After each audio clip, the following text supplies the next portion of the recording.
All right, welcome everyone to episode 5 of Game of Spoilers.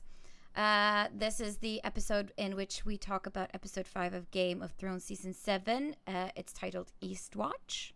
I am known as Anita, or Pixie Dust Cosplay. I am the main host of the CosCast usually, but today I'm handing over the reins to my co-host. Thank you. I'm Annabella Cosplay, also known as Sunniva, which is my real name. And we're going to talk Game of Thrones tonight, but we have a different face with us tonight, don't we? Yes.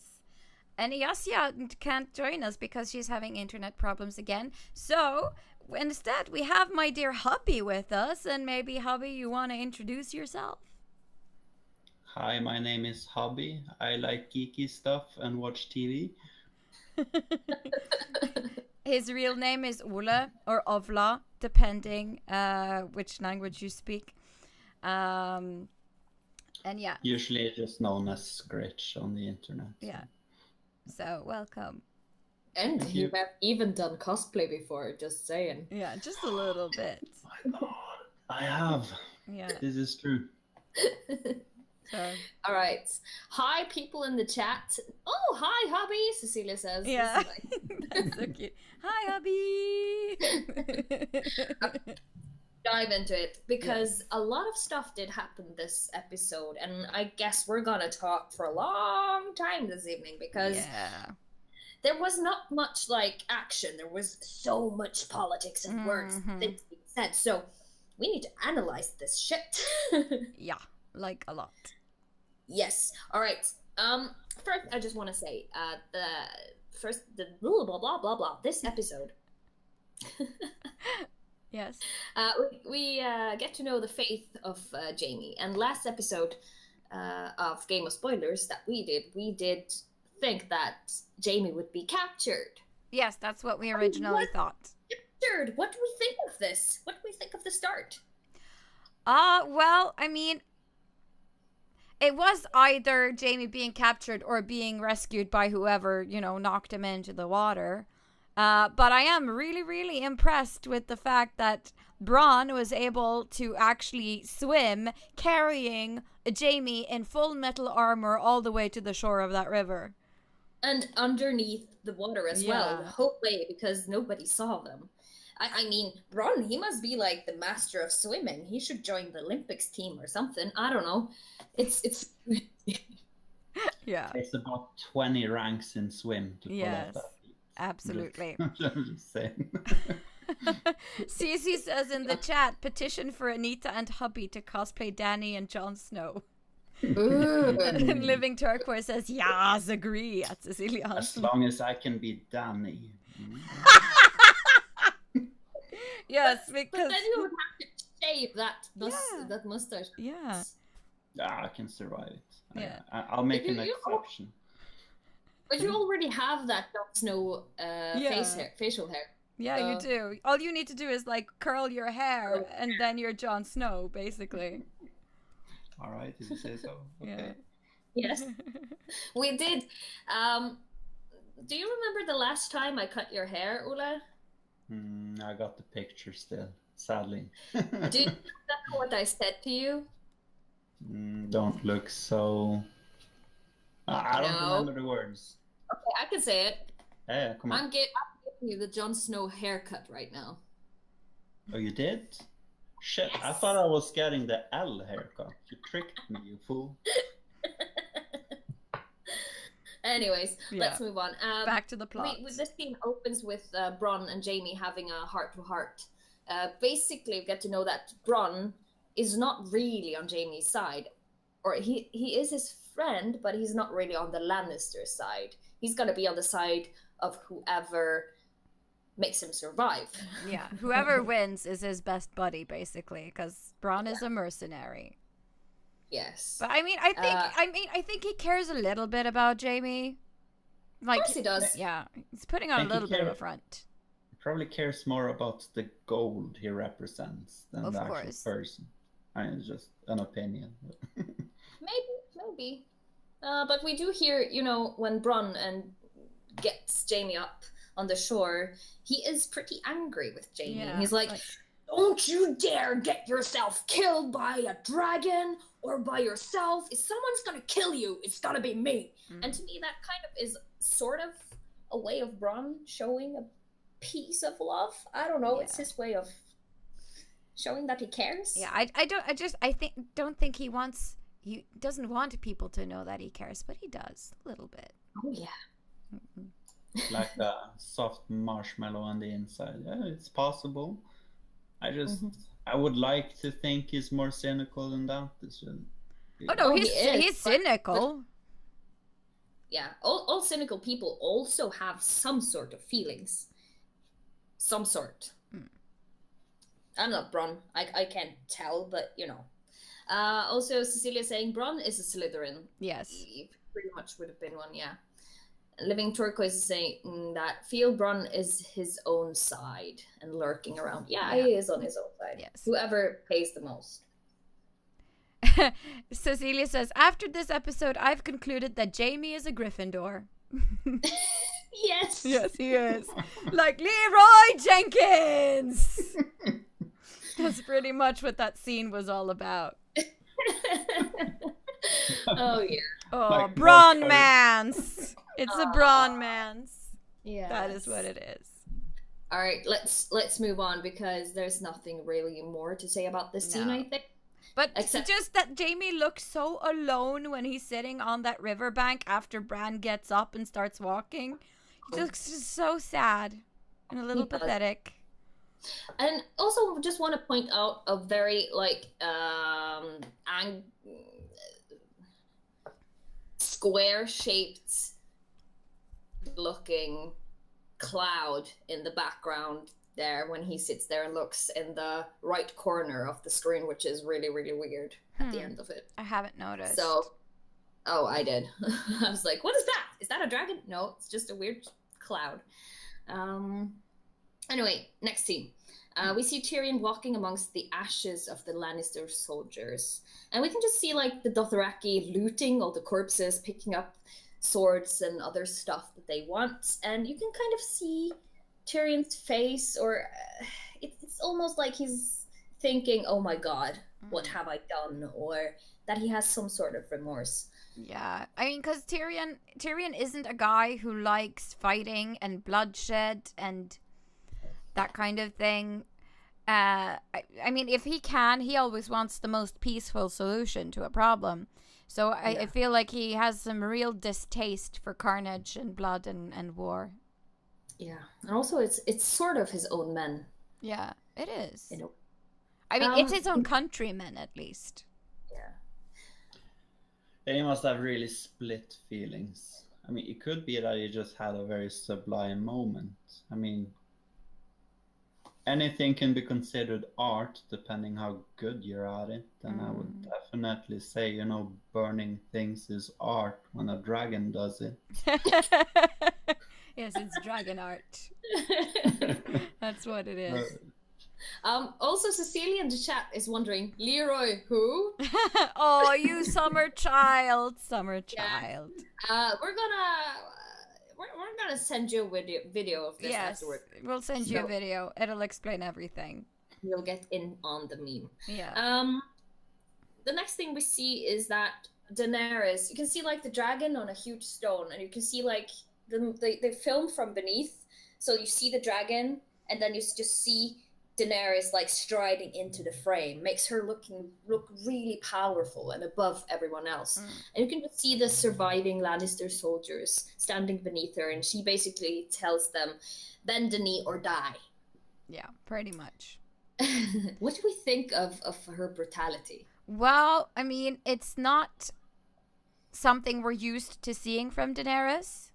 Usually she is very lenient, very merciful, but I think she's just had it. She's so close to getting that throne, to getting her birthright, but she sort of later to Jon when she and her have a talk together about you have to, for people to follow you, you have to show that you are powerful indeed. Yeah. And power can sometimes be ugly. Yes, but it's like she does have tendencies of the Mad King, I would say. Yeah, it's probably, I mean, she might go crazy. Let's hope not. I don't want to see her go bananas. But yeah, it might just be that Targaryen madness that's starting to show. We don't know. Yeah. And I'm just gonna skip ahead a little because Varys says something about, you know, to Tyrion later that I think might have a big stopper for her madness to show through. But we're gonna talk about that later. Yeah, I think we'll get to it. What were you going to say, Ole? Oh, fudge. What was I going to say? I don't think it's madness at all. I think she might just be making examples, and she won't really dive into any deep wells considering the people she has around her. I mean, her counselors is most likely not going to make the same mistakes they did the first time. Exactly. So, that's what we're hoping for, that they'll keep her grounded. But on the point of actually burning these people, I always figured if I was in the same situation, you got to break some eggs to make an omelette. So it might be that this was just stated in an example, and she's hoping that she won't have to do it again. Yeah. That's a good point. But at some point, at least, you would start losing yourself because you have to go home and sleep at night. And I do know that, you know, when you have to make hard decisions, you stop caring at some point, or you just suppress your own feelings at some point. And I'm a bit afraid that if Daenerys is, you know, going to burn people alive every time someone does something against her, it's going to be easier and easier for her to do that again and again and again and again. And at some point, it might be too much, and she might be, you know, becoming crazy. Yeah, the bar for burning people will only get lower the more she does it. Yeah, and also, do we sense some doubt from Tyrion? Because he is sort of trying to make her not kill them. She's like, hey, let's send Tarly to the wall. Let's send him to becoming one of the Night's Watch. Let's send him to the cellars so we can think about it and maybe change his mind and blah blah blah. But Daenerys, she's like, nope. They're gonna burn. Yeah, no, that's clearly Tyrion's preferences, showing that he would prefer not killing anyone, and Tarly could be a potential ally, and he doesn't want to lose allies, and he's also a lord of Westeros, so. And I mean, just Tyrion isn't the kind of guy who wants to win through use of power and cruelty and violence. So we could also get Tyrion. He gets some serious burns from Lord Tarly when he tries to save him, and Lord Tarly's like, "No, I won't take any commands from someone who's not my queen." And a foreign invader and her horde of savages. Yes, and he also calls, you know, Tyrion I don't remember what exact words he uses, but he is not very fond of Tyrion, it seems. No. So Tyrion just looks a bit sad, I think, throughout this scene. Oh yeah, no, for sure, because I think he feels like his advice is not being listened to, and he's trying to do damage control, but he can't, and he probably feels powerless. Because Daenerys, once she makes up her mind, she is very hard to convince to do other things than what she's decided. Yeah. And basically because she said, like, bend the knee or die, she couldn't just, you know, go back on her word, because then those soldiers kneeling in front of her or considering to kneel wouldn't take her seriously. So she had to kill him as soon as those words were spoken aloud. That's the only route she had available in that given moment, in my opinion. I agree, but still, I don't think that these soldiers that have now pledged to her will ever be truly on her side. I mean, how can they? The first moment they have to run, they would. It's very possible. I mean, that depends on where she goes next with these people. If she treats them well, if they talk to other people who serve her and get to know, you know, the people around them and who she is as a ruler, maybe that'll help. But I mean, new forces will always be an issue. You can't trust them necessarily because you don't know if they're going to stick around or not, as you said. So they're gonna, have the serious Stockholm syndrome thing Yeah, going on. they're going to have to be indoctrinated. Yeah. Also, Cecilia Hansen is saying that she also kills people who could actually help them against the army of the dead. They shouldn't kill so many people. They need numbers. Yes, they do. Daenerys don't necessarily believe in the White Walkers yet because she hasn't yet seen one. Also, she has 3 dragons. Yeah. So I think she's kind of resting on the fact that I am the mother of dragons, motherfuckers. I don't need y'all. I think she's a little bit up there. Yeah, but what do we feel about our new favorite character, Dickon, getting killed off so fast? I mean... Well, he was a stupid young boy with too much honor and too little good sense. And his character sheet shows that he has -2 intelligence. Yes, for sure. Which he makes up in charisma, I guess. Yeah. Charisma and courage. Yes. Poor thing. No, it just seems to be a thing with a lot of these characters. They have more courage than wit. Yeah, unless you're Tyrion, Davos, or Varys, I guess. Yeah. Yeah, but cowards always survives, isn't it? Hey, that's Davos is saying almost those exact words at some point later in this episode. So we'll definitely get into that theme again. Yes. All right, let's move on. Cecilia writes in the chat, "Dick off the face of the earth." Oh yes, that's so true. Mm-hmm. he is more screwed than both Varys and Theon would ever be. Yes, he is. He's just a pile of ashes now. Poor Dickon. Oh, Dick off. Anyway, the next thing we see is Jaime rushing to see Cersei, and you do notice that Qyburn is on his way out from her chamber at this moment, and he looks kind of worried, and he's like, "Sir Jaime?" And Jaime don't care. He just walks past through him into Cersei, and Cersei is really angry throughout the scene. And she knows everything about that Jaime got ambushed, and she cares more about like having the money and the gold is secured. And she's just basically giving Jaime a hard time. And we also get to know that they had no chance against Dany, and Jaime is like, what should we do? What do we think about Cersei's responses?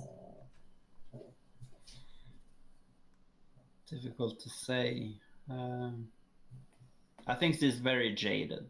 I mean, it's like mad dictators. They got power and they're abusing power, and they're just sticking to a course, and they refuse to go in different directions because they're fanatical about it. But you can either just discuss later on how she snapped out of it. I think that would be a very much more interesting topic. I agree, but it's also very interesting just to see the dynamics between Cersei and Jaime, because right now they are indeed a couple, and they are very much a public couple at this point. But Cersei is manipulating the fuck out of that man. She is just, abusing him mentally, I would say, by using words like you're a soldier, shouldn't you know these kinds of things, and blah blah blah. She's belittling him and making him feel small and like he should do better. Yeah. And that man just charged a fucking dragon. Has to be said. Yeah, he doesn't get enough credit, I think, from Cersei. And I think this is the sort of behavior that will eventually make Jaime tip off and join the other team. Possibly. Quite possibly. Go ahead. No. If you were supposed to say something about this, then go ahead. No, not much, except for like the whole Joffrey thing that's coming up. Where Cersei actually kind of just scoffs at it, all like, oh no, Tyrion, totally killed our dad and our son. Why would you want to, talk with them? And Jaime tells her Tyrion didn't do it. Olenna and did. she's like, well, yes, he did. Yeah. He was like, yeah, he killed our father, but he did not kill Joffrey. Because Olenna did. She confessed after she drank the poison, and she was like, well, of course she would say that. And then he says, no. He was lying. Yeah. And then Jaime goes into this whole like reasoning logic thing where who stood to gain the most of Joffrey's death? Who would gain the most power? It was Olenna. And then Cersei kind of goes like, oh shit, you're right. You kind of see that light just pling on in her brain, and she's like, fuck. Yeah. And she gets mad about it. Oh, of yeah, course. obviously. That's understandable. And Anyway. and she goes into the whole, like we predicted, like we shouldn't have showed her mercy. She should have been tortured in public, basically. Basically, what she said is, I shouldn't have listened to you. Yeah. Yeah, and again, here we have sort of the emotional abuse against Jaime, because she's putting this on Jaime. Now it's Jaime's fault that Olenna got away with killing Joffrey. And then Jaime's like, but Cersei, Olenna has lost her entire house. There's no one left in her house. She died. She was miserable. You know that, right? But yeah, I think that maybe Jaime will switch sides at some point. Oh, Cece has a good point, by the way. Doesn't this mean that Sam is the Lord of House Tarly now? Well, the thing is that Sam technically still is a member of the Night's Watch, and Night's Watch men can't have titles. No. He was excused to join the Citadel to become the new Maester of the Night's Watch by Jon, so... Yeah. And... well, therein is the problem. I think, though, it's possible to repeal it if, the future of your house is in peril or something, but I'm not sure. But doesn't Sam still have a sister? Yeah. And a brother who's living? Yeah, but usually that's not enough. Usually it goes to the men, but, I mean... It might be enough that Jon Snow is, like, the Lord Commander of the... yeah, but he's not. Yeah, but he's still the king of the north on top of it. I mean, he is. But the thing is that with Jon, because he died, meaning that he is no longer under the oath. Yeah, because he fulfilled that promise. You serve the Night's Watch until you die, and he has already died. So he owes them nothing. He found a loophole. Yeah. And no, Living Turquoise, you're not stupid to ask. Marjorie died last season when the Sept of Baelor was exploded by we never did see a body though, no, did we? But we did see the entire Sept of Baelor collapse in on itself in green flame. It's safe to assume. Yeah. Yeah. I'm pretty 100% certain that Marjorie is in fact dead. Unless she's a dragon. Unless she's a dragon. Or a fire god. Yeah. No. Anyway, next scene is one of the cutest scenes I've ever seen in Game of Thrones, ever. And Jon gets to pet Drogon. It's so cute. And it's just like one of the first times where Daenerys like touches her big dragon once they've grown and become really fierce and Okay, so just cue the meme. You know? And he's great with children too. Yes. But what do we think this means? Because as of now, we have only seen Daenerys, Tyrion, and Jon touch the dragons. Well, we're going to hit a point later in the episode with Sam and his girlfriend. What was her name again? Gilly, yeah. Where something interesting about this fact is being brought up. But, I mean, the theory is that Jon is indeed a Targaryen. Well, and it's not a theory. It's been confirmed. Yeah, it's pretty confirmed. But there's also this theory that Tyrion might be a Targaryen too. So, I mean, if those are the only 3 people who have been allowed to touch dragons, that might actually have a lot of symbolic meaning behind it. I think so, at least. So I just thought it was cool because, you know, those dragons, they will bite you. We've already seen that from earlier seasons when the dragons kind of eat children and farm animals and farmers and stuff like that. And that's why Daenerys had to put them away for a while in a cellar. But it's like, it's clearly that Daenerys is not giving Drogon any commands to do anything, and it's clearly just a bond between Jon and Drogon.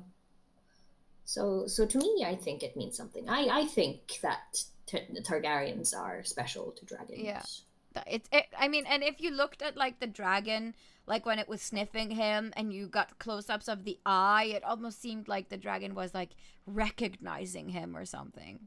Yeah. Oh, hello. I know your scent. Yes, I know you. Your family. No, so, and you could just see it in Daenerys' face too. She was so surprised, like, wow, the dragon allows him to touch him. There's something really special about this guy. I mean, the show is really clearly gearing up for the fact that Daenerys is crushing on Jon Snow. You can clearly see it throughout this episode, really, in my opinion. It seems like it, at least. It's a really weird thing, but it seems like it. And if they hook up, they get to be a true Targaryen. Yeah, this is true. But I really love the comment that Daenerys has, like, they're really beautiful, aren't they? And she just looks dreamily up at the dragons, and Jon's like, no, that's not, or he doesn't say no, it's just like, that's not the word that I was thinking of. And she's like, what? And he's like, but sure, I guess they are, yeah. No, you didn't. Did you just offend my children? Yeah. She's like the angry hillbilly housewife. You know? And this is where also the scene where Daenerys explains why she had to do what she did. Yeah. She says that we can only help them through a position of strength, which means that she doesn't mind to, you know, crush a few heads if she can make sure that the masses will survive. So she won't, you know, help the Cersei Lannisters of the world, as she says. She wants to help everyone. And it's a fair point. She's tried the other ways in Meereen, where, well, let's face it, she was received with mixed feelings. And people tried to take her out all the time because they thought she was weak. And this time around, I think she's learned from her mistakes, and she's choosing to position herself differently than she has before. Yeah, and she needs to show that she is consistent. She can't show that she has a weak spot or, you know, a way in. But then, what are you doing, Pixie? I have a zit. And it was annoying me. I could just see, like, your attention span just moving away. I was like, hey, hello. But I can still listen to you.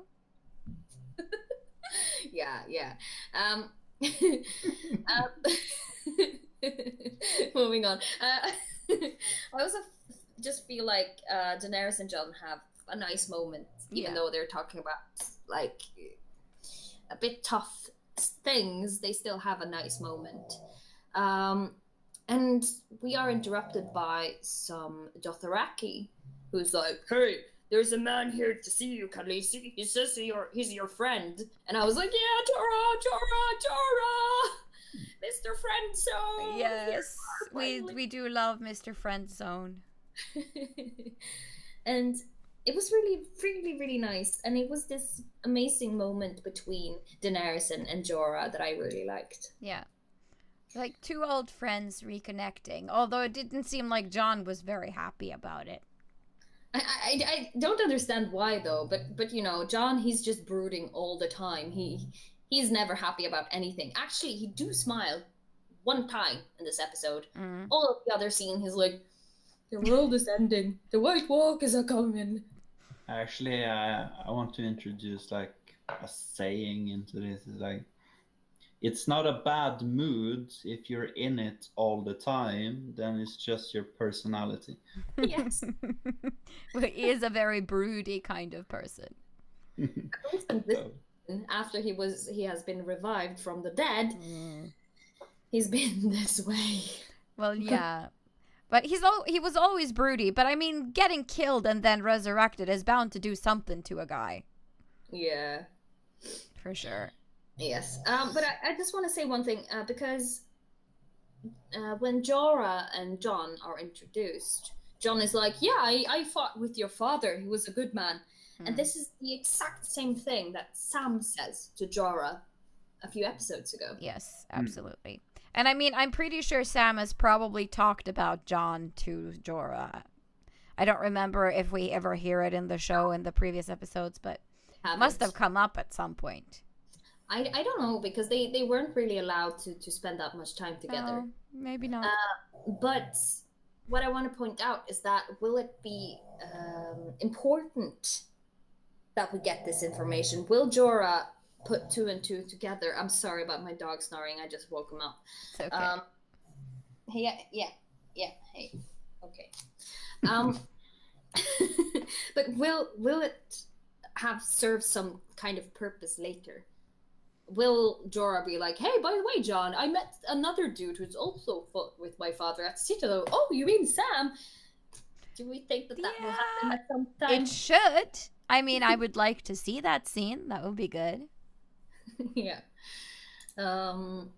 After this, we have the Raven scene with Bran, and this scene is really important, but it's also pretty short. We can see that Bran is warging into a raven or ravens. Yeah, like a murder of crows or whatever you would call it, like a group of ravens. And they fly to the north, and they fly past Eastwatch by the sea, and they fly even further, and they see a whole pack. I'm just saying pack because I don't know what the fuck White Walker really is, but there's a bunch of them. An army, basically. The whole army, the whole swarm. Even say a horde. Horde, swarm, whatever. It's bad. Yeah. It's awful. It's bad. It's gonna be bad. But the thing is that when the Night King notices Bran or the birds, he loses his connection. Why? Why do we think that happens? I think it's because the Night King touched Bran in one of his visions. And so they have this connection now. And when the Night King looked up at the birds and you saw like his gaze like fix on the birds, I think Bran could feel it. That the Night King knew he was there through the ravens. The Night King, when the Night King touched Bran, the Night King could also see Bran. So it's not because he was touched. Because the Night King already had that kind of connection with Bran. Yeah, but I'm just saying, I think that touch is what broke it and made it possible to do that. But you say broke it. Might it just be that Bran severed the connection out of fear? It might be. Well, yeah, for sure. Because, I mean, I think Bran felt that the Night King could see him, knew that he was there, and then broke it off because he was scared. Yeah. But this is what happened the last time too, because when the Night King saw Bran the last time, he got touched. And when he got touched, the Night King knew exactly where Bran was. Yeah, and he also got a mark on his arm, didn't he? Maybe. I don't really remember. I have to check that out later. That's interesting.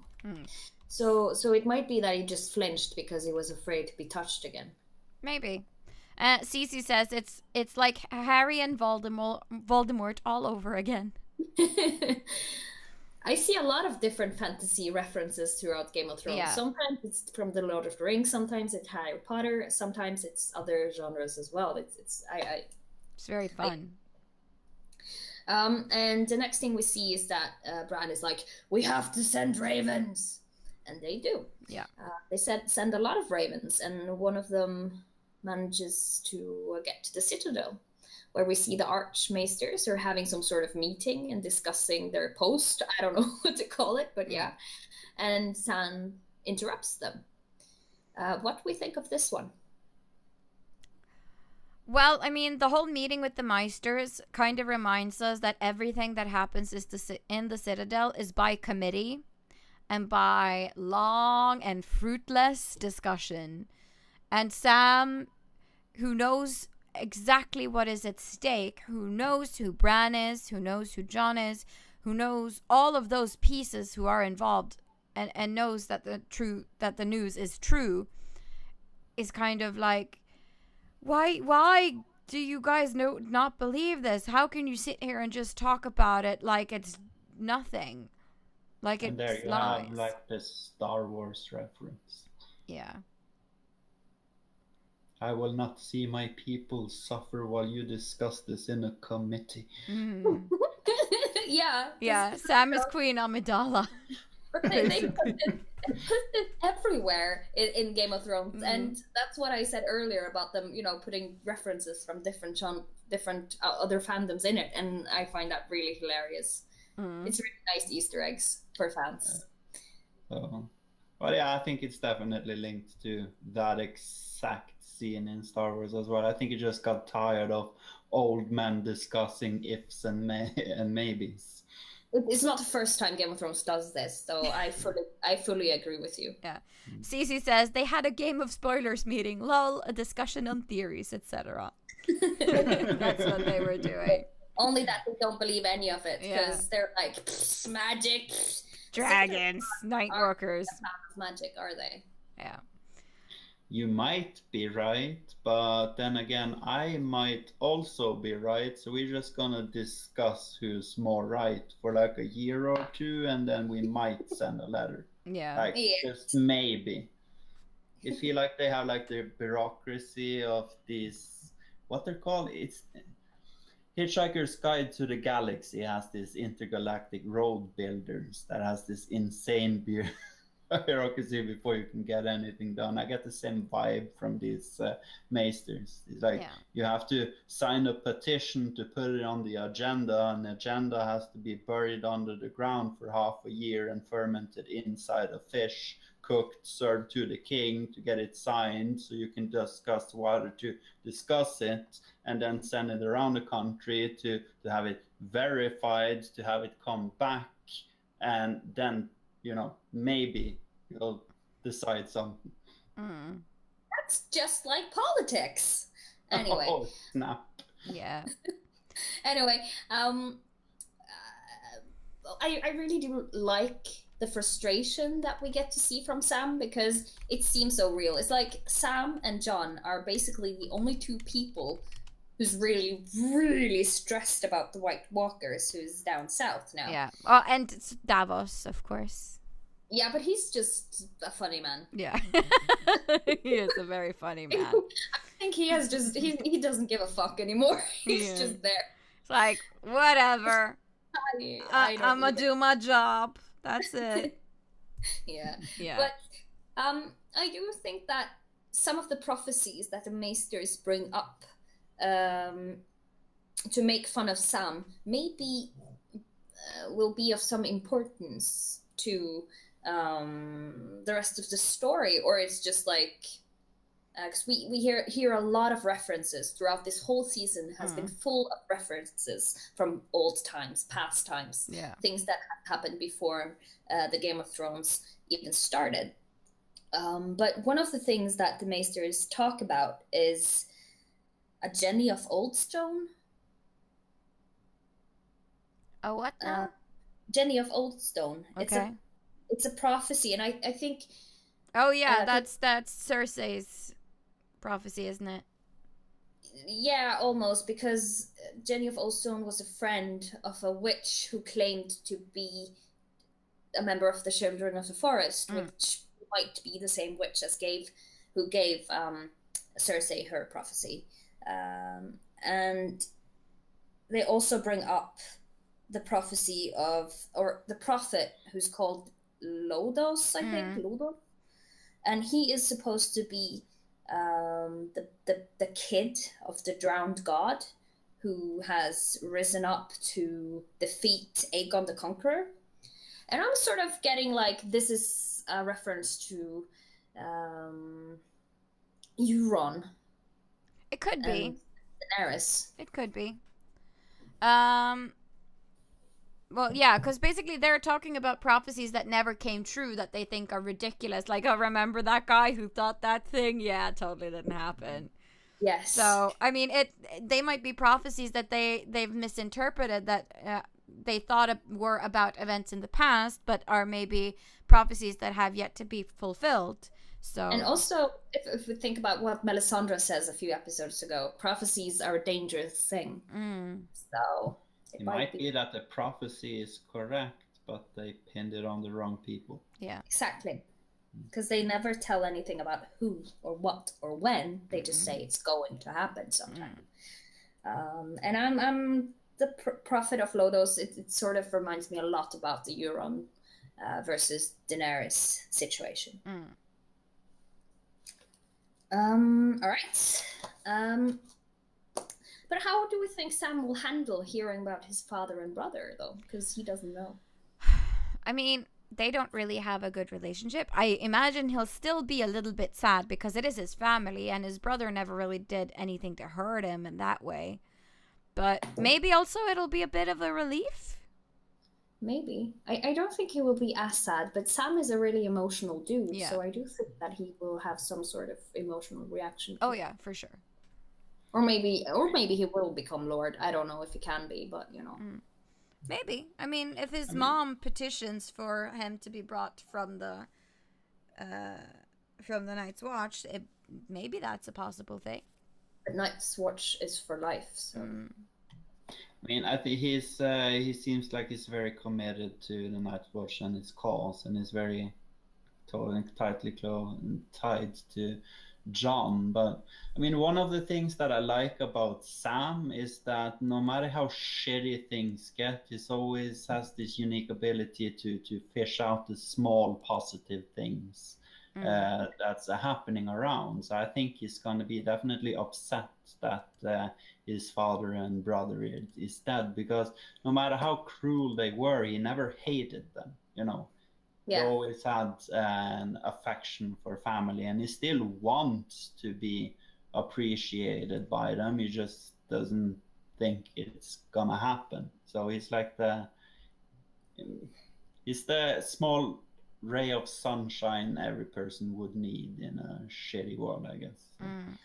But I do think it's some of importance, though, that when he gets the news of his family, it will be of importance, because they have made such a big point of him not knowing it yet, that I do believe that his reaction will be important. Yeah. Well, if he ever meets up with Jon again or goes to see Daenerys again, that might, bring about some sort of confrontation or mistrust between them, seeing as she murdered his family. But he's a smart man. I don't think that he is one to, have grudges towards people. No, maybe not. But still, I mean, if it were me, it would be hard to trust anyone who burned my family alive. Yes, but I guess that the reason for it will be very easy for him to get. But he still trusts Jon with his life. Yeah. I mean, if Jon trusts Daenerys, he will by extension. Oh my god. What if it all becomes like with Grit? Because Ollie, the boy that really looked up to Jon Snow before, he would one shot Grit with bow and arrow. What if Sam now, when Daenerys becomes the love interest of Jon, what if Sam is the one to kill Dany? I don't think it would happen. It would be a fun, for It could definitely be an interesting twist in the plot, for sure. But it all makes sense, because history is repeating itself for poor Jon. Yes, poor Jon. All right, should be forever alone. Aw, because he's always brooding. He can't have any light in his life. He needs to be brooding. That's his doom. Anyway, then we move on to Dragonstone, and we see Tyrion and Varys drinking and discussing Daenerys' actions. What think about their conversation? I think we come into this conversation after Varys has scolded Tyrion for like, what the fuck were you thinking? Did you let her burn them? And Tyrion is like, well, she did it. I mean, I tried to make her see sense and do something different, but I couldn't convince her. And just like, well, you'll have to do better. Oh, I interpreted it completely different. I see that as Tyrion just having hard feelings about, justifying what he did because he is her hand and he feels responsible for her. And I just, because Varys is like, well, when I was advising the Mad King, I would tell myself this and this and this is not my fault. This is not my fault. This is not my fault. But you have to stand up for it because I did not. And you see all what happened to the Mad King. Well, yeah, that too for sure. But I feel like that scene started that way and then developed into you have to take responsibility for this because it's not just Daenerys. We are all responsible. Yes. I actually think it's one of the more healthy discussions we've seen between those two characters yet. I don't think it's any blame throwing around here. It's more the point that the Spider is pointing out that shit has already been tried and it didn't work. So we should change strategies. We should not just write off blame by saying I'm not the one burning them. Exactly.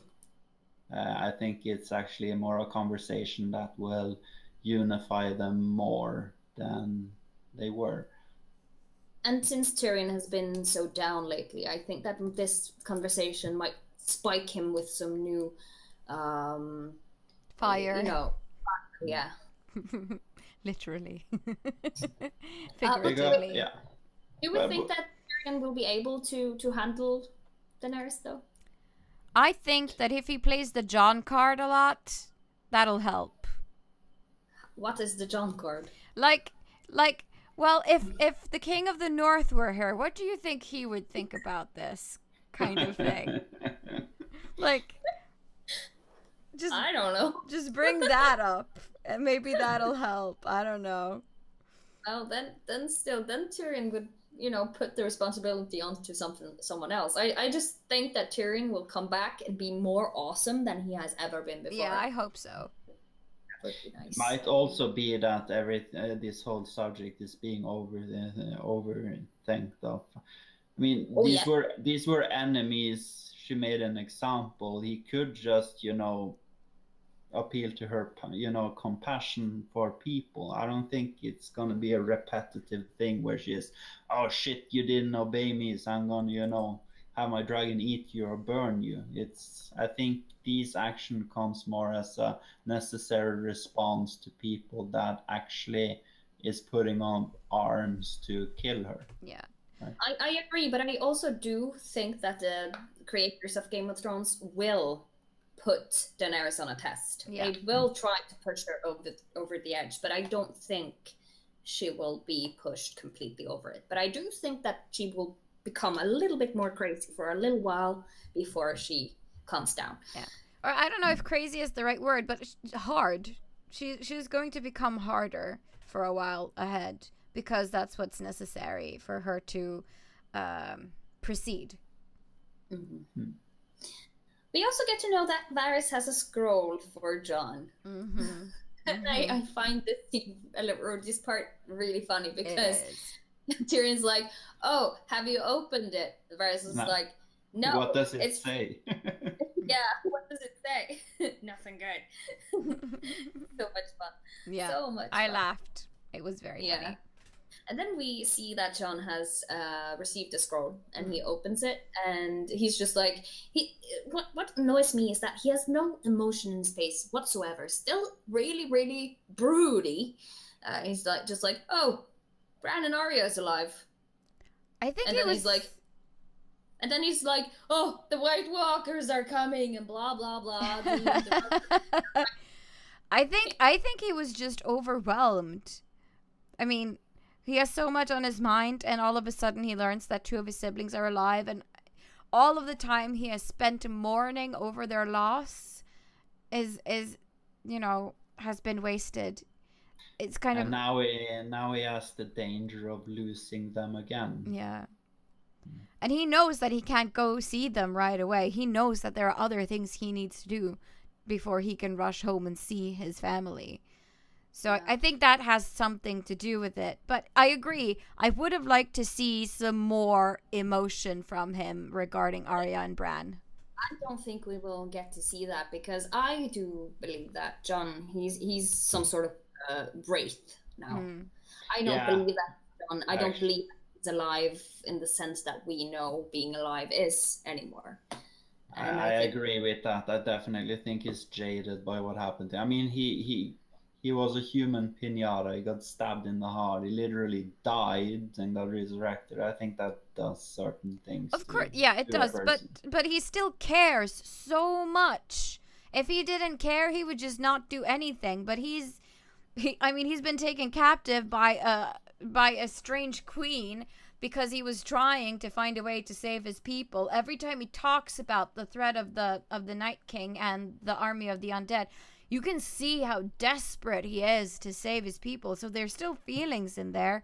But yeah. I'm not yeah. saying that they're wrong, but I'm just saying that he's starting to lose parts of himself. Yeah, that's that I agree. I mean, because as Ola said, you don't die and just come back that way without losing some part of yourself, and that's been true of Beric Dondarrion and Thoros of Myr. Every time he dies and comes back, he finds himself becoming less and less himself. He actually explains this throughout. So there is that. And he's not just trying to save his people. I mean, gotta give him a little bit more credit now. He wants to save everybody. I mean, if it was up to him, they wouldn't even be arguing. They would just have every able person will up north getting ready for the real war. Yes. He did actually call them children when he arrived. Yeah. Then we get to see like all the people around Daenerys' war table argue a little bit, or not argue, they're merely discussing what to do next. And what do we think about the idea of bringing a White Walker to King's Landing to show Cersei? Personally, what went through my mind the minute they said that, I was like, I'm not so sure about that. Really? You want to bring one of them beyond the wall to Cersei? But I mean, I don't think they have that many other choices to convince her that the White Walkers are real. I'm just concerned, how the fuck are they going to get it all the way down there safely?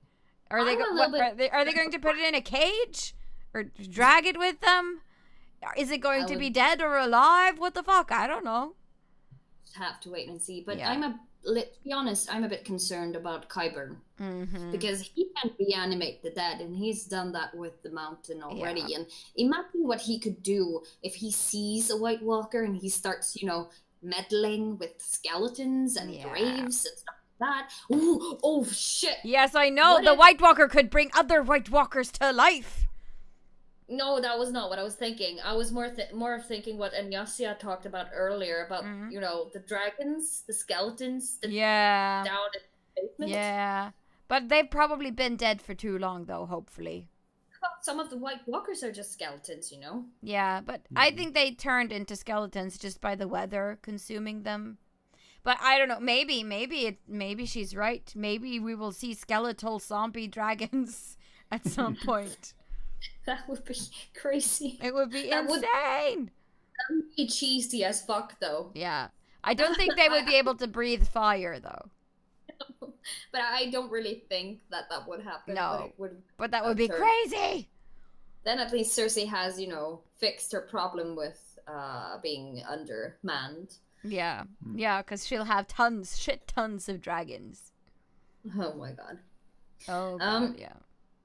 But what do we think about their plan on how to convince Jaime to talk to Cersei about bringing a White Walker? Well, I mean, Tyrion is probably the only one they could send that Jaime would listen to. True. Even though he's angry.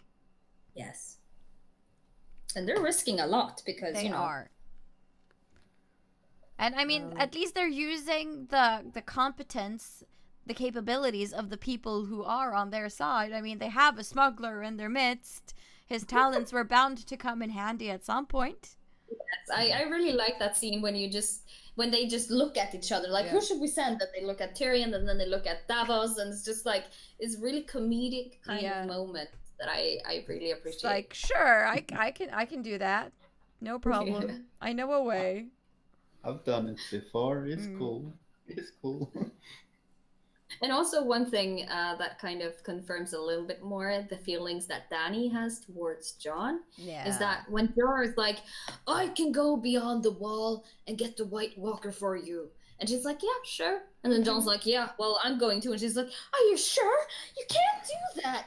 She's like, I haven't allowed you to go yet, is pretty much what she says. And he's like, well, beg your pardon, my queen, but I'm gonna go anyway.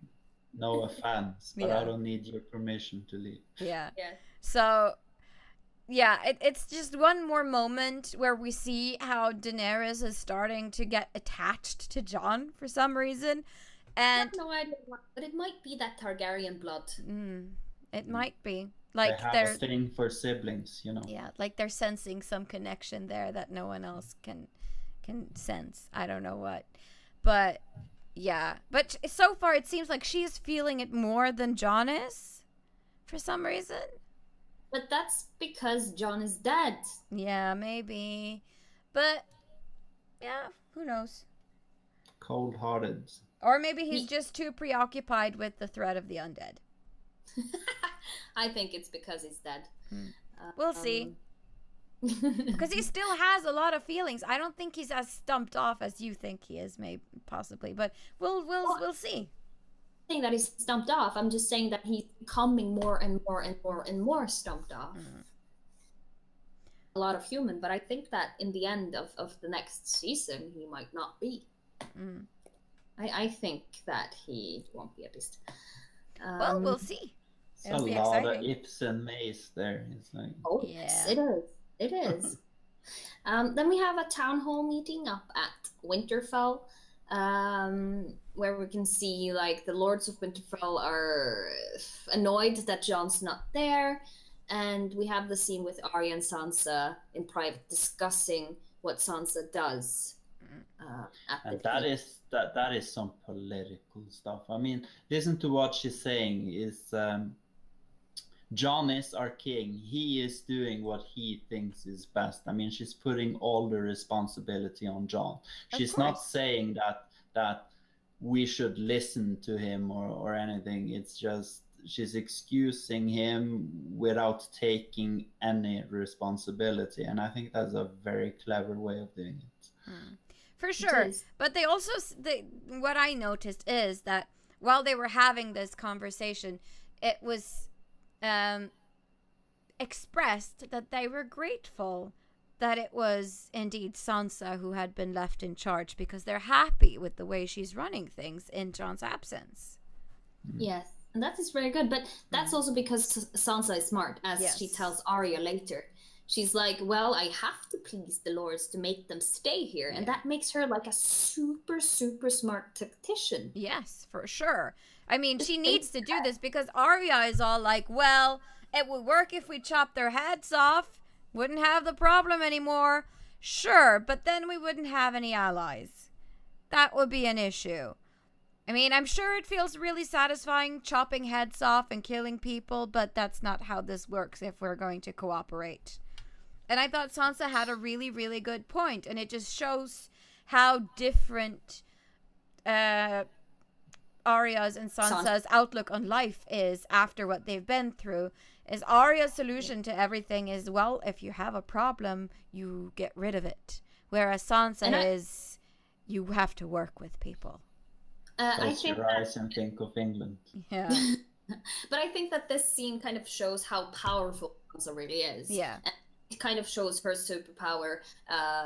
They had to put it in there just to justify, you know, the whole Bran seeing everything, Jon's really dead, and Arya being a super assassin, then Sansa they need to show how amazing Sansa is. So. Yeah. Because that's the thing. A lot of people think like, oh, Sansa's just this girl who's not special or anything. No, Sansa's fucking superpower is that she is smart. She is a master tactician, and she is not scared of anything. And she's seen some shit. So Sansa is just as dangerous, as cool, and as badass as any of her other siblings. But what do we think about, like, the comment that Arya makes? You always liked nice things. Yeah. I think that it's kind of like kind of to back when they were kids, like. Why are Arya consistently pushing Sansa's buttons in this scene? Because she's like, oh, you always liked nice things. You always want more. You want Jon's place. You really want, you know, because Arya is really accusing Sansa of some heavy stuff. She is. And I think she's sizing her up. Yeah. I think Arya doesn't really know what her intentions are, and she's just bringing up what she finds least favorable in order to read her, like see what her reactions would be. I don't think she's literally, like, actually full-heartedly accusing her of treason, but we have to remember what Arya went through behind the doors of the House of Black and White, because she was out there training with Waif, like telling a bunch of lies, and she would get hit on the hands every time she lied. So Arya knows when Arya knows. And as she said, like at the end of that scene is like when Sansa says, "How could you say such a horrible thing?" Well, you're thinking it. You might not want to, but it's still there. So you know, she's like, she's not necessarily saying, "Oh, Sansa, you're going to do this," but she's saying, "I know that you're thinking about it and that you see it as a possibility, and I'm just letting you know that I know." Maybe Arya just do this because she has sensed this, and she wants to, you know, give Sansa a chance to think about what she's doing, or exactly rethink things. So it might be from a place of love, but I do believe that the creators have sort of made this scene to make us think that they are not friends anymore, or, you know, having some sort of kerfuffle. Yeah. Do we think they're not friends? No, I don't. I just worded myself weirdly. But, you know, I think they've showed that they have a discussion or a disagreement, at least, just to make things a bit more... they have issues. Tensioned between them. But Arya has this way of tough love around her. I mean, that's pretty much what she got taught at the institution as well. Yeah. But it's as Cecilia points out in the chat, that Arya thinks Sansa is the same as as when she was 13, and she thought very little of Sansa at the time. I don't necessarily think that Arya thinks that Sansa is the same, but they do have this dynamic between them, and that dynamic doesn't just go away. No. And as also Cecilia says, she doesn't think that Arya trusts anyone, regardless of whether they're her family or not. Well, that's true. Arya trusts no one but herself. Maybe Jon. I think maybe Jon would be the only person she would trust. Maybe. Might be. But let's move on. Yeah. Then we see, this is maybe one of the most funny scenes in this episode. It's with Davos and Tyrion at the shores of King's Landing. And the punches here, they are fierce, because Davos is like, no. Tyrion is like, last time I was here, I killed my father. And then Davos is like, well, last time I was here, you killed my son with wildfire. Yeah. That. Word. Well, about that, you see.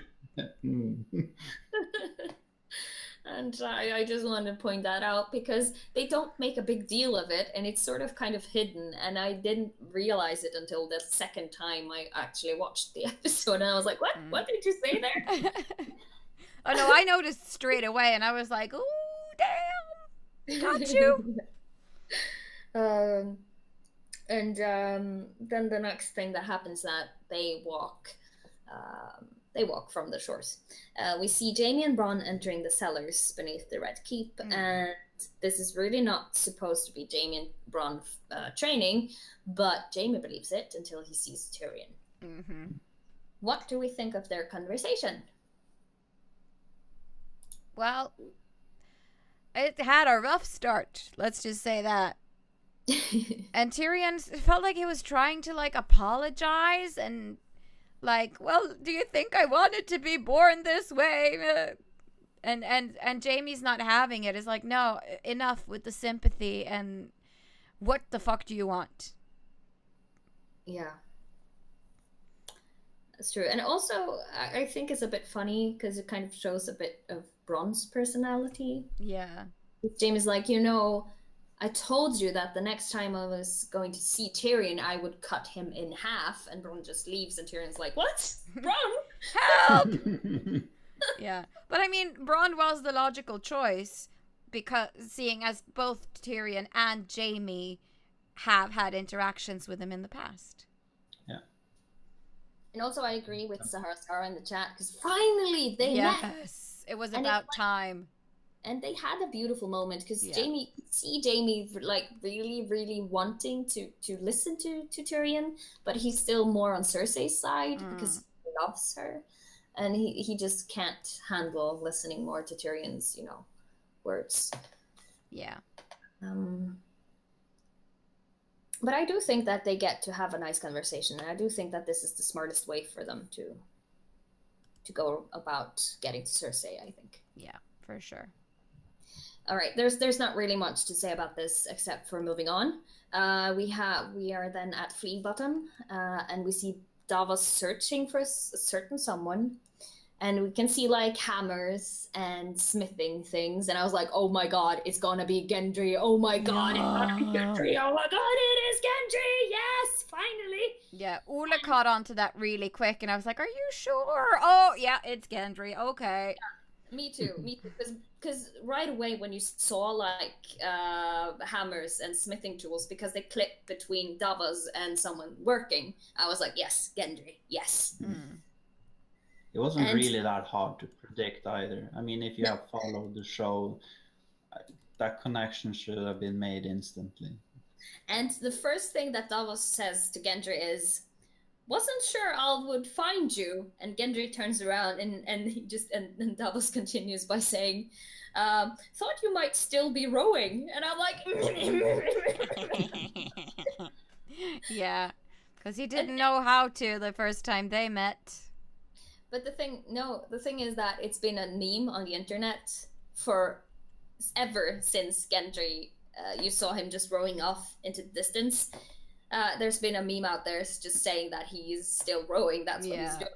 So this is the creators actually making one of the fan memes into the show, which I actually find hilarious. Yeah, that is very funny. And then you have the song, They See Me Rowing, They Hate Me. Just picture Weird Al Jankovic singing that song. It'll make sense. But Gendry is so ready to join Davos. Why? Why is he so ready? I think he's been waiting, basically, because as he says in the video, like, don't you think I've been thinking about this for every time I've been, using my hammer and forging swords for the people who killed my father? And this war is coming, and I'm not gonna just sit on the sidelines and just not do anything. He doesn't want to be a victim, I don't think, like he was before. He wants to be in charge of his own destiny, and by making this choice to go with Davos, he's like taking control of the situation. But the thing is, with Gendry, he's never known his father. He has never known who he is, and I find it weird that he would care so much for a person he has never known, or a person that never has shown him any affection. Wait, who does he care about? His father, who he's never met, who is Robert Baratheon. I think it's more a logical connection. I mean, he knows that, it's later on in the episode anyway, so I just think he trusted in the connections the fathers had. Not that he necessarily cared for his father. As I said, he doesn't even know him.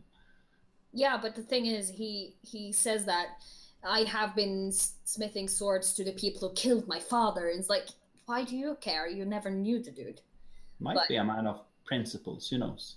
Maybe. He seems like a dreamer at least, and he seems sort of a dangerously positive guy who doesn't really think much before he does things.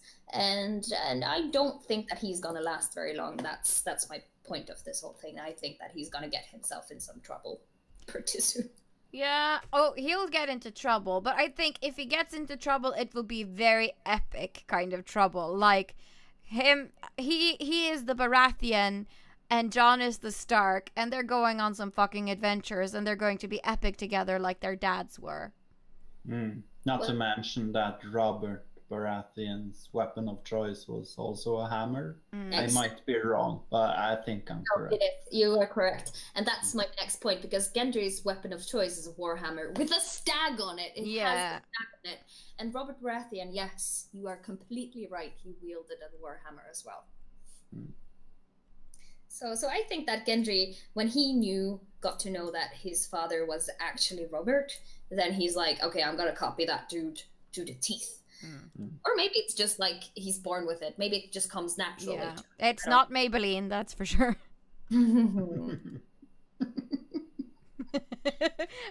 Now I'm funny. I got it. I've been looking at nail polish today, and I just got it. Okay. And the last thing about this scene is that we see a couple of guards coming to the boat where Davos and Gendry is standing, and Davos has to do what he does best, which is, pay off guards and just talk. And what do we think about this scene? Because it's a bit funny. Well, it is kind of like you get the feeling that, okay, so it's a while since Davos was doing any smuggling. Because he's way out of touch with the going rate for paying off city guards. But he is very good at bullshitting his way through the whole thing. Like, I'm just going to cover up this big warhammer here. Look at my fermented crab meat. They will give you. Oh no, that lasts forever. Yes. This is pre-modern era Viagra. Here you go. It's better than that. It's gonna poke a hole through the arm. It's basically gonna make them into Hancock. Yeah. So yeah, he's good at bullshitting. But of course, master of bad timing, Tyrion has to come by at that exact same moment when the guards are about to leave. So I want to mention that it's kind of so typical that the guards would be there at that time at a place they almost never patrol because too many steps. I mean, come on. That is just, to me, and this is just an opinion, people don't be offended, but I think that, the writers might have gotten a brain fart and just had to fill in some minutes to the episode. Possibly, but I mean, yeah, it was very obvious that that would happen, that there would be a problem. I saw it coming. Yes, of course. Absolutely. But I think the scene serves its purpose, though, because it shows that Gendry is capable of, defending himself with that hammer. Yes, absolutely. I totally agree. I was actually going to bring that up. Like, it's an excellent opportunity for Gendry to show us what he's made of. That was a sucker punch, isn't it? Still, it shows that Gendry isn't just talk. He's a man of action. He saw that, oh shit, we're not going to get us out of this one. So he basically does a surprise backstab attack like a fucking rogue in a D&D game, and kind of just like, well, I'm just going to eliminate you guys before you can even pull your swords. Yeah, that's like D&D 3 rules, where you could, backstab with ballistas and shit. Let's move on before we stray too much away. Cersei and Jaime is the next scene to come up, and this is not a happy scene. Like, or is it? It's sort of a happy scene. No, it's not. I can't decide. Anyway, again, we see Jamie like rushing to Cersei's quarters. I'm sorry about my dog. He's being an asshole right now. I'm It's gonna go and give okay. him some candy soon, but just I'm just introducing this. And Qyburn is with Cersei, and Jamie comes in, and Qyburn's like, "Sir Jamie," and he walks out, and Jamie's like, "Why is he here?" And she's like, "Well, he's the hand of the queen. Why are you here?" And still, like, Cersei's not very pleased. What do you think of this? Well, I mean, she's still trying to, make him feel small and asserting herself as being in charge. And like, I think she's just feeling, very much more clever than everyone else. I know everything. You are all just playthings to me. I get that feeling from her. I got the different feeling that, as I said, she snapped out of her, fanatical ways. Because she already knew that he was meeting with Tyrion. She didn't do anything. And Jamie is kind of defiantly, "Yeah, I met our little brother. What are you going to do about it?" And he has to, like, wait for the reaction. I mean, his eyes is like, "Aren't you gonna flay me alive or something?" What the fuck is wrong with this picture? Yeah, I mean, Cersei does a complete turnaround, really, in this scene. Like, a truce is a really good idea. Yeah, we need to play pretend that we're buddies for a while if we're going to beat Daenerys. Yes, and we need to be clever. And when she says that, I'm like, okay, Qyburn's gonna do some weird sort of alchemist thing. And it kind of makes me think that Cersei is not going to be killed this season. I think that the Battle of Cersei will be the next season. This battle now, I think that Dany and Cersei might, team up for now. But Cersei is for sure going to set up some kind of trap or frame or something to, that's her way. So we're gonna mention that. She's eating for two, right? Oh yeah, that's on there. So I think she's just gonna be a lot more careful from here on out because of that. I'm not sure, but I think she's gonna use this as an excuse to, hold on to Jamie. Yeah. Because you saw how his entire demeanor just changed once he said, "Who are you going to say is the father?" And she's like, "I'm going to say that it's you." People are not gonna like that. And she's like, "I don't care." But here the whole Azor Ahai thing comes in again, because in the legend, the Azor Ahai kills the love of his life, and this is what gives the life to the sword to make it flaming. Yeah. And the Azor Ahai also has to kill a lion to make. He tries to kill a lion, but that doesn't work. But then it kills his love, and it fills the blade with power. So I'm kind of thinking that he's gonna kill a lion and the one person he loves in one do, because he's gonna kill both Cersei and the baby, and the baby's powers will sort of give him the powers if he is the Azor Ahai, which I sort of think that it might be. It's quite possible that would happen. Absolutely, I agree with that. But we know it's Game of Thrones. They serve you with stuff that you will get baited onto, and then they do something completely different. So we never know.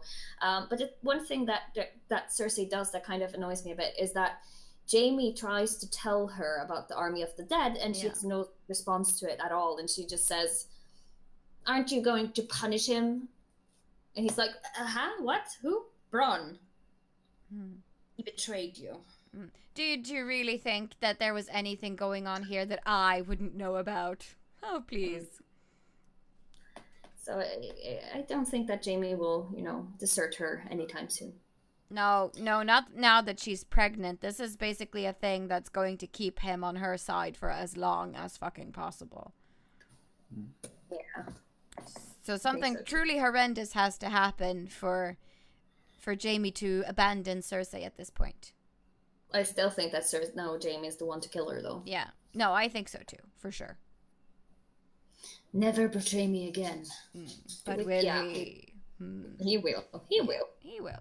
We're pretty sure. Point, at the end of it. It's not going to do it a lot of times. It's going to do it once and then it's going to be proper. And it's going to be a doozy, a big one. Oh, yeah. Moving on, we have Davos and Gendry and Tyrion arriving at Dragonstone. And Davos and Gendry are discussing how Gendry should, present himself to Jon. Or Davos is telling Gendry how he should present himself to Jon. What do we think of their meeting? Because Gendry is like, okay, Davos, I hear you. Hi, I'm Gendry, son of Robert Baratheon. Nice to meet you. I think Gendry was just tired of pretending to be someone he is not, and seeing as Jon Snow is himself a bastard, Gendry figured, you know what, this is a man who will probably understand. We're gonna have a new battle of the bastards. Oh, snap. No, but I do think that maybe Gendry is being a bit careless, and I do not think that Jon and Gendry will have the same bond because they're obviously not the same people, and Jon Snow is not Ned Stark's son.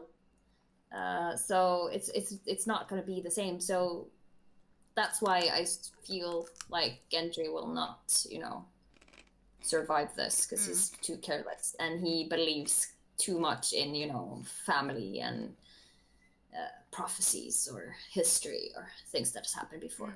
Yeah, no, I mean they need to tie up the loose thread of Gendry, and so I also think that he's going to die. But we do know Robert Baratheon. We do know that he was sort of all in, didn't really care for consequences, and that is what ultimately got him killed anyway, in the end, somewhat. So he's just following family tradition. He is. But there's also, the theory of Gendry being Cersei and Robert Baratheon's son. Because Cersei hated Robert. And in season 1, when Cat is nursing Bran after the fall, Cersei comes into Cat's chambers and tells her the story of her firstborn child who was born dead. But there's a theory out there that Cersei swapped the baby with the already dead baby and gave away the living one because she couldn't bear to have a child that was Robert's. That's possible. Yeah. And if you think about it, because Baratheon genes are really strong, they have dark eyes and dark hair. Lannisters, they have blue eyes, don't they? And blonde hair. And Gendry, he has dark hair and blue eyes. Yeah, that's true. So it's definitely a possibility. I'm not saying that that's not possible. But what it means in the big scheme of things, I have no idea. Nah, me neither. Just that Cersei's an asshole. Basically, that's what it does. But what do we think, of the next thing that happens is that Jon and his crew is preparing to leave Dragonstone.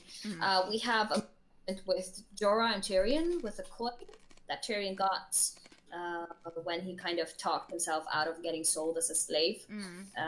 The coin he got when he suggested that the slavers free them and pay them.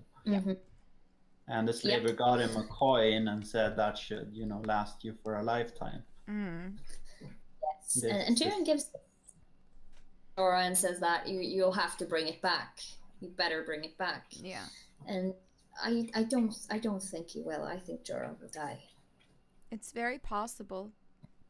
And I absolutely think that after that, the Dany and Jorah moment that happens just after this, because he kind of, there's this sad music and they said their goodbyes and they're kind of making a point of, oh, we're used to saying goodbye by now. Yes, we are. And he kisses her hands and it's just really beautiful. Yeah. And it's not cringy or angsty or anything. So I'm sort of thinking that this is his last goodbye with Dany. It really felt like a last goodbye. If there ever was a proper last goodbye on this show, that would be it. And then we have the last Jon and Dany moment. And he's like, well, you'll probably be happy that I'm leaving. And she's like, well, I'm growing used to you. And still there's this flirtatious thing. I'm like, Daenerys, what are you doing? Flirting? Very much No. so. Like, Do we think that John will offer her a thought when he leaves? Yeah, definitely. She has 3 dragons.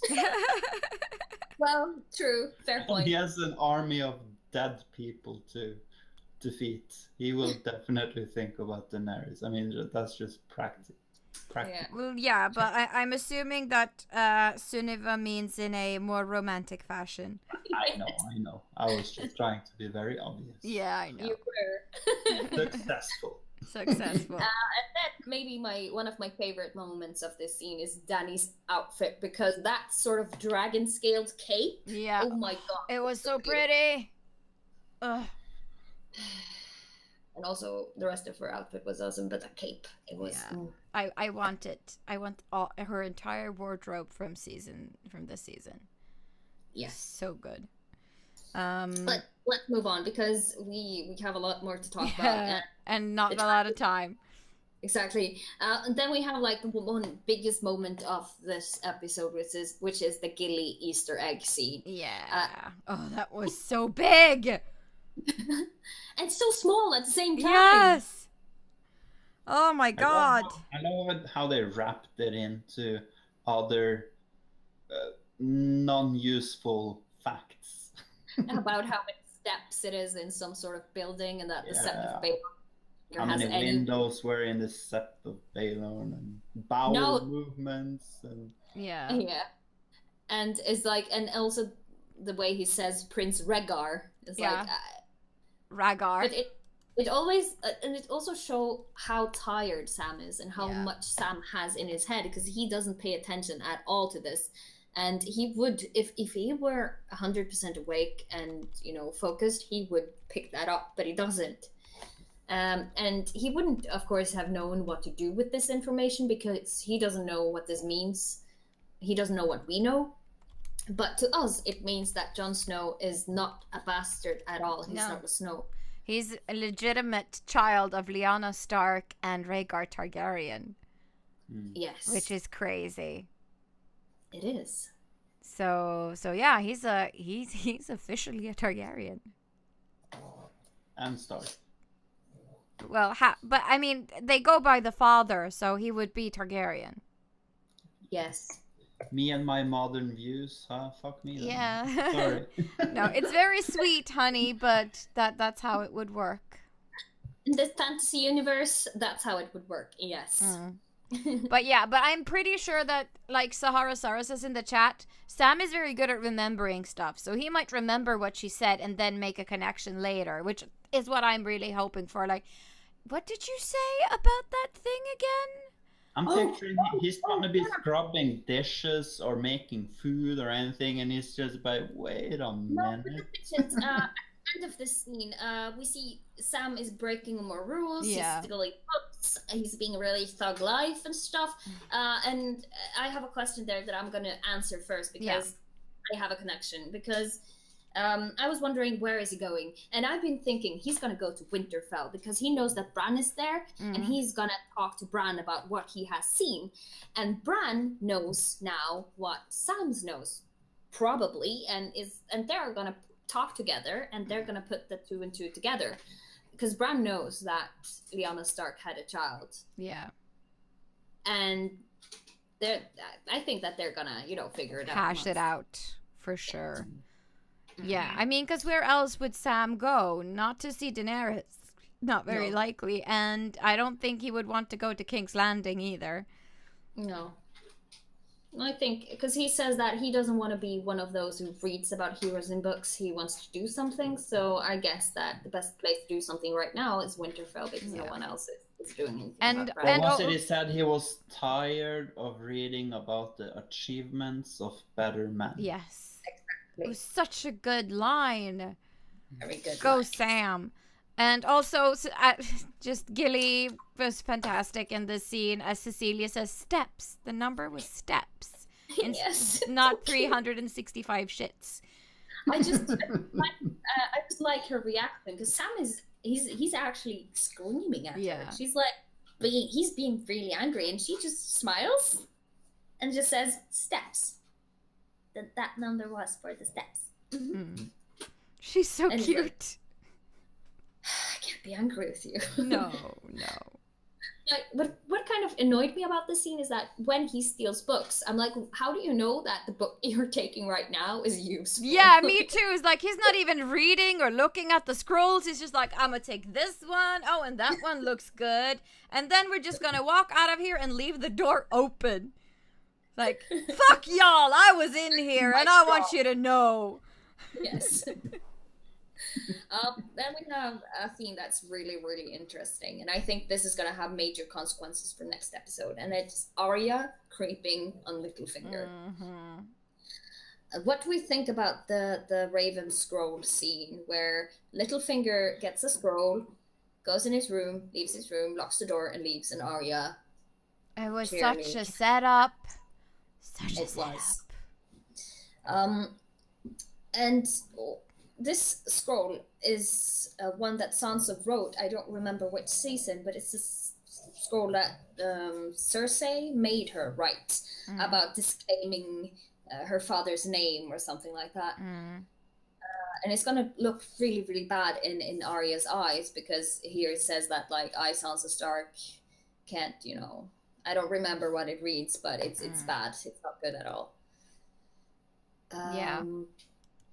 What kind of consequences do we think that this will have? I think maybe he did that to sow discord between the Stark siblings.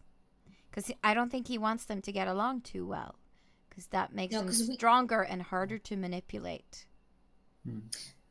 But what will the direct consequence be between Arya and Sansa? Well, that depends whether or not Arya is capable of seeing through the bullshit or not, I think. Because she might confront Sansa about this at some point and like, what the fuck are you doing? But what we know about Arya is she's more like a act first, ask questions later type of girl. And we also know that I think that she got played because she doesn't have that much experience yet. And what we have to remember about Littlefinger is that Littlefinger, he is smart. Oh, yeah. He has been that smart the last couple of episodes, but I think that he has some strong play in him. Sorry. It's fine. Cecilia says that the note says that Sansa professes to the fact that their father is a traitor and that the Lannisters are treating her nice, etc. So it's pretty much like... It's a horrible thing for Arya to find and read, at least without any context. So yeah, I maintain that this is a ploy to set the sisters up against each other. It's because he can't manipulate Arya on her own, just face to face, and he can't do it with Bran, so he's making them fight each other instead. Yeah, he's trying, because he's tried so hard with Sansa and it hadn't worked. He tried Bran, didn't work, and now he needs to try Arya in what Arya does best. So yeah, we'll just have to wait and see. But I do believe that a lot of the next episode will happen at Winterfell. We'll have a lot of stuff happening there, and either it's going to be the fall of Littlefinger, or he's going to be able to scheme more. We don't know. Next thing up is Jon arrives at Eastwatch by the sea. We have a scene with Tormund. Finally, I've missed that guy so much. I really love him. Tormund. And they're basically just giving Tormund a heads up on what's been going on. Yeah. And when Tormund's like, which queen is it that you're going to, you know, impress with this White Walker? Is it one who fucks her brother or the one with dragons? And Jon's like, both. Yeah, both. All right, good. and I really, really found it funny when Tormund was like, what about the big lady? Yeah, did you bring her? and Jon is all like, nah, sorry, dude. And also they're like, yeah, how many men did you bring? I was like, well, I brought not enough. I have some men for you. Come down to the cells with me. And he shows them the Hound and the Brotherhood without banners, Beric Dondarrion and Thoros of Myr. Myr. Yes. And I found this whole scene very comical. It was. It was like, hey, I know you, and you know that guy, and that guys know that guy, and that guys hate that guy. You're a fucking Mormont! Yes. And it just went on and on and on. It never stopped. And I think that what John says at the end of it is really good, because he's like, well, we all have something in common. And they're like, yeah, what's that? Well, we're all breathing or something. Yeah, no, we're all on the same side. How'd you figure? Well, we're all breathing. Exactly. Yeah. But the quabble between them is funny, because he said, like, your father has been killing us for I don't know how long, and he replies, as I seem to recall, you repaid him in kind. Yeah. There are no innocent factions in that fight. Yeah. Will Beric and John have the chance to talk about, being resurrected and things like that? I hope so. That would be nice. I mean, because I think that would help maybe to make John feel more at peace with the fact that he's been resurrected. And maybe it would help him understand what the whole resurrection thing really is about. Yeah. I got a question, though. Yeah. Yeah? Why is the Hound going? Well, he was with the Brotherhood with no banners, so he was captured with them.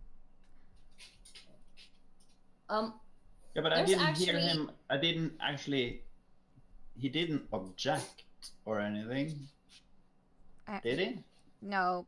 I think he's still, paying penance for all the shitty things he's done in his life. And didn't they save him or something? Yeah, they did. So he kind of owes them. Yeah. And also, you cannot be further away from fire than beyond the wall. That is true. That is the point. And I don't think that he really has a reason to do anything. So he's like, yeah, sure, I'll just follow you guys. Fighting is cool. I don't know. Or maybe he, what he saw in the flames made him a religious fanatic. Or maybe just curious. Because, I mean, he's never been religious. He's never been spiritual. He's never really believed in anything, ever. And now all of a sudden he has this vision about the world being at stake and in danger. So, I mean, he might just be curious about what the fuck is this? Did I really see what I think I saw? And that's right. He did see something in the fire, didn't he? Yeah. So I think that's his motivation. He needs to figure out this thing and see it for himself in real life. Yeah, that's what Celia said, and I also said it earlier. He saw it in the flames, so he believes in the dead army and stuff. Also, when we see the doorway, or I don't know what to call it, the gate. The wall just open, the gate opening, and it just looks like teeth, and it looks like they're walking into the monster's mouth. And I must say, A-team. Yeah. This team of outsiders who just have met and are now going to, fight together, and I am sincerely afraid of every one of them, their lives. Yeah. There's none of them that I want to die, but I guess that there's gonna be... Some of them are not returning. That is very guaranteed. And I think that maybe... Because we have Beric Dondarrion, Thoros of Myr, the Hound, Jorah, Jon, Gendry, and Tormund going out together with a bunch of wildlings, but we don't care about them, because they're just NPCs anyway. Yeah. I mean, if there are anyone in that party that are, like, discardable, so to speak, I would think that Beric Dondarrion and Thoros of Myr, at least, are maybe some among those who might not make it back. I think that Beric's gonna die. I think that Jorah's gonna die. I think that Gendry's gonna die. And I sadly believe that Tormund also is gonna die. I think that it's Thoros of Myr is gonna be there because he can resurrect people. And maybe he'll find a new person to resurrect. Maybe it will be the Hound. Maybe it will be Jon. Who knows? Yeah. So someone might need multiple resurrections at some point. Yeah. We'll just have to wait and see. But yeah. It's very open. Every one of them can die except for Jon. You think he loses a level every time he's resurrected? One might think so. If Westeros works like Dungeons and Dragons, yes. Yes. Shit, you gotta be like level 2 by now or something. But are we excited about the next episode? Oh, Yes. yeah. And are you guys aware that the next episode will be 70 minutes long? No, it was not. Oh, that's amazing. Two last 17. episode. 70. 70. 70. 1 Yeah. hour, 1 hour and 10 minutes. That's nice. So excited. And What's the title for the next episode? I'm not sure. IMDb has not released it, so I'm not sure. All right.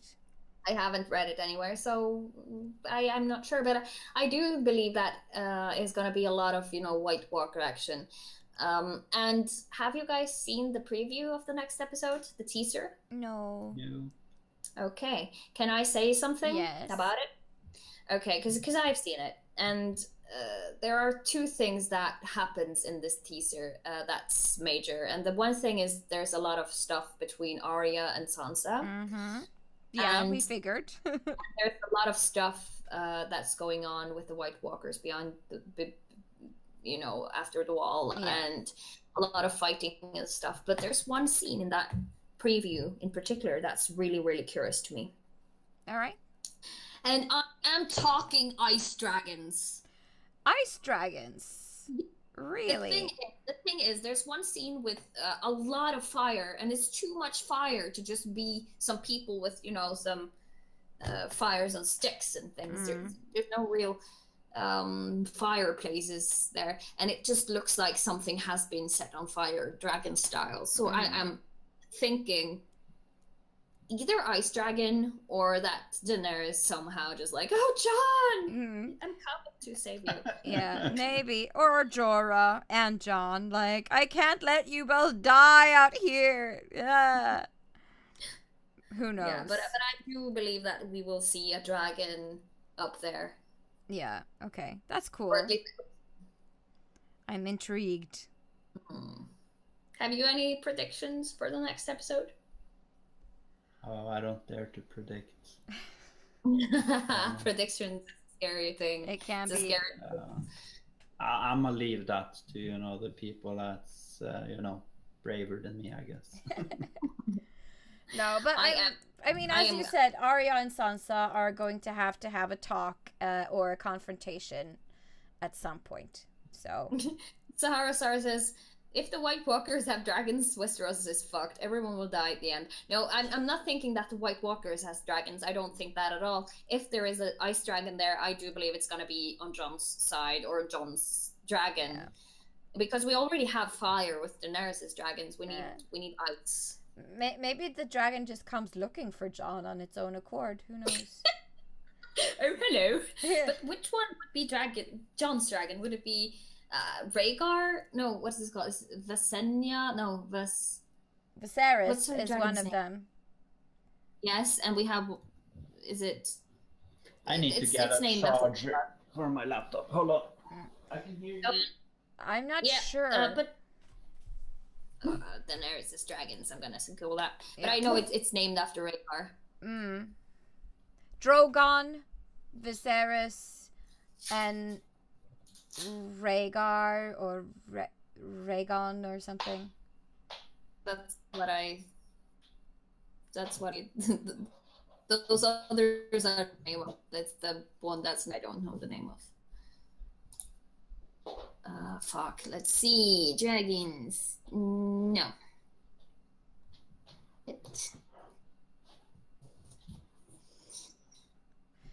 Cecilia says in the It chat, is. didn't George or someone say that the end will be bittersweet? It doesn't say much though, but it's not surprising that not everyone wins. Now, I'm pretty sure that the end will be bittersweet. This is not a show that's going to have a happy ending for everyone. The last dragon is called Rhaegal. Rhaegal, yeah, okay. And just because Rhaegar was the Jon Snow's dad, I'm guessing that if Jon Snow's getting a dragon, it would be Rhaegal. Yeah, that would make sense. Yeah, no. What more could happen? Well, we still haven't seen anything more from Theon or Euron or Yara, so maybe we'll get to see that in next episode. Maybe. maybe. Maybe. It would be nice, to see what's happening there, but I doubt it because Daenerys is sort of alone now Yeah. at Dragonstone, and I don't think that she would leave it or send men from No, it. probably not. Yeah, no, what else? Maybe we get to see where Sam is headed. Like, if he arrives at Winterfell, or if anything happens along the way while traveling. Yeah, because they travel fast. They do. Time is leaping in bounds. So, yeah. Agreed. But I do think that we will have some more dragon action. I'm holding a button on that. But it's like we only have 2 episodes left. And do we have any predictions of what would be like the last big epic battle of the season? Because I think they're going to do a White Walker thing twice in a row. Well, hard to say. I mean, I don't really have that many theories for next episode. It's hard to tell where it's going to go from here for me, but so we've pretty much touched on everything that I kind of had to say about that. Yeah, but I'm not talking the next. I'm talking like the next after that again too. All right. Because we're bound to see some sort of epic battles at least. Yeah, probably. We'll just wait and see, They usually end a season with something really epic and battle-ish. Maybe it will be a battle between Jon Snow and Daenerys. It seems unlikely. I doubt it, but it would have been funny. But it might be that they just end it really like light. That the last episode is Daenerys and Cersei becoming friends. I'm saying friends because they're obviously not, but it could be just a lot of tension and politics. Yeah, it could be for sure. Since and Euron's death. Euron's gonna die the last episode. Yeah, Euron has to die because if not, I mean, because Cersei has no intention of marrying him. No. So I mean, if their enemies don't kill him, she's going to kill him herself. Yeah. Yeah. Dany dies. Pretty sure. No, I don't think Dany will die. No. Because this is the Song of Ice and Fire. Exactly. So I'm pretty sure if Dany or Jon dies, it won't be until the last season, at the end of that season. But okay, hold on. If Jon is Targaryen, wouldn't he also be fire? So the story is really about Daenerys and the Night King. So maybe it could be. Or Jon and the Night. Or Jon and the Night King. Yeah. It could be, for sure. So one of them is probably going to die or be crippled or something. Yeah. Or they're getting married and they're basically one person. Maybe. But I mean, Jon is technically already dead, so... Oh, do we think we get to see Ben again? Who? Benjen Stark? Yeah. Yes. Oh, yeah. That too. I'm just gonna say one thing. Next episode, there's gonna be Benjen Stark because we can see Jon riding off on a fucking black horse. And what color is Benjen's horse? Well, it's black. Yeah, it must be Benjen's horse. I'm sorry. But yeah. I just did it. Oh, that's cool. He has, I mean, yeah, thanks for bringing that up, babe. I have totally forgotten about Benjen Stark, but he's totally out there because he saved Bran and Mira's ass. Yeah, he's like a White Walker himself, kind of. Sort of. So, yeah. I mean, because the children stopped him from becoming one, so he's like, I don't know what he is, but he's definitely out there doing something. You can see it on his face. He's rotting away. Who other than Benjen has a horse north of the wall? No one. While the Night King and his acolytes have horses. Yeah, zombie horses. You didn't specify live or dead. No, I didn't see what live or dead either. You can't really see that, so it could be just the White Walker horse, but one would presume that Benjen still has something to do with this tale. It's safe to presume, yes. This is true. Yes. Mm. Other than that, I don't have any other predictions, except that I think it's going to be a showdown with Littlefinger. Yeah. He has to go. Okay, I hope so. Arya kills him. Yeah. I mean, he's one of my favorite characters in the show, in the show, but he's been allowed to do whatever he wants to do for too long. Yeah. There needs to be some repercussions for Littlefinger. For sure.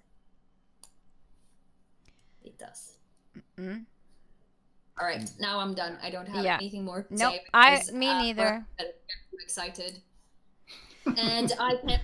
Monday can't come soon enough. Mm-hmm. My boss actually told me yesterday. He was like, "Hey, I bet you're one of those people who sits up to 3 a.m. when the episode comes out and watches it." I'm like, "No, I actually don't." But thank you for thinking that I'm such a hardcore fan. Oh well. Yes, but that's it for this episode. If you have any comments, comment it. And